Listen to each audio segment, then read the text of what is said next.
Hey everyone, it's Matthew Kemp. Welcome to Theology on the Ground, the daily thought for my quiet time.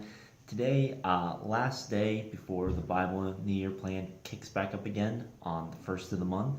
And so, going back to one of the most famous chapters in the Bible, I tend to go to passages I like on the days that I don't have assigned reading. So, today, 1 Corinthians 13, the famous chapter about love.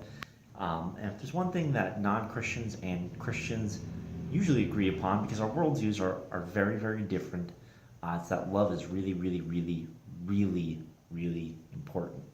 And so here, this actually happens in the context. A lot of times we look just to this chapter because it kind of switches gears for a bit. Both chapters 12 and chapters 14 are talking about spiritual gifts, and the chapter 12 talking about the various spiritual gifts within the one body of Christ. Chapter 14 talking about the appropriate use of the spiritual gifts in the church meeting. And then chapter 13 sort of functions as this brief excursus and just kind of a reminder that, like, okay, hey guys, we're fighting a lot over spiritual gifts and we're working it out, how to all have our spiritual gifts and utilize them and how to use them properly. But let's just remember that it's not the big picture. It's not the whole show. Really, these things are there and they're good, but what we're ultimately working toward is love, and because God is love. And so, just coming from the end here, the middle part is the famous part about love is patient, love is kind, and is not jealous. And many of you probably know that. But then the end becomes very interesting. Starting at verse 8, love never fails, but where there are prophecies, they will cease. Where there are tongues, they will be stilled. Where there is knowledge, it will pass away. For we know in part and we prophesy in part, but when completeness comes, some translations say when the perfect comes, what is in part disappears. When I was a child, I talked like a child, I thought like a child, I reasoned like a child. When I became a man, I put the ways of childhood behind me. For now we see only a reflection as in a mirror. Then we shall see face to face. Now I know in part, and then I shall know fully, even as I am fully known. Now these three remain, faith, hope, and love, but the greatest of these is love.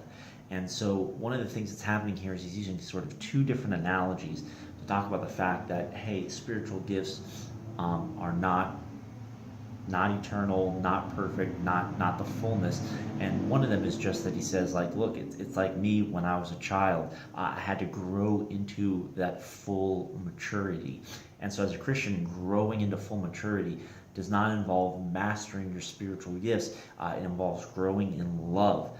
And so this does even testify to the goodness of a Christian growing up, so to speak.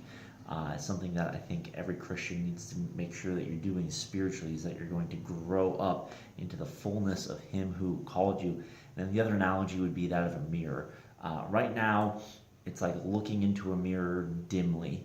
And soon, in the consummation of all things, when we're with Christ forever, it's going to be like seeing Him face to face.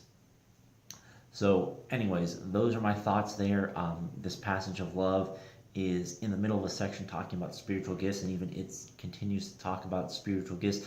Love is the more perfect fulfillment and consummation of the Christian life because God is love. This is 1 John 4:8, another very famous verse.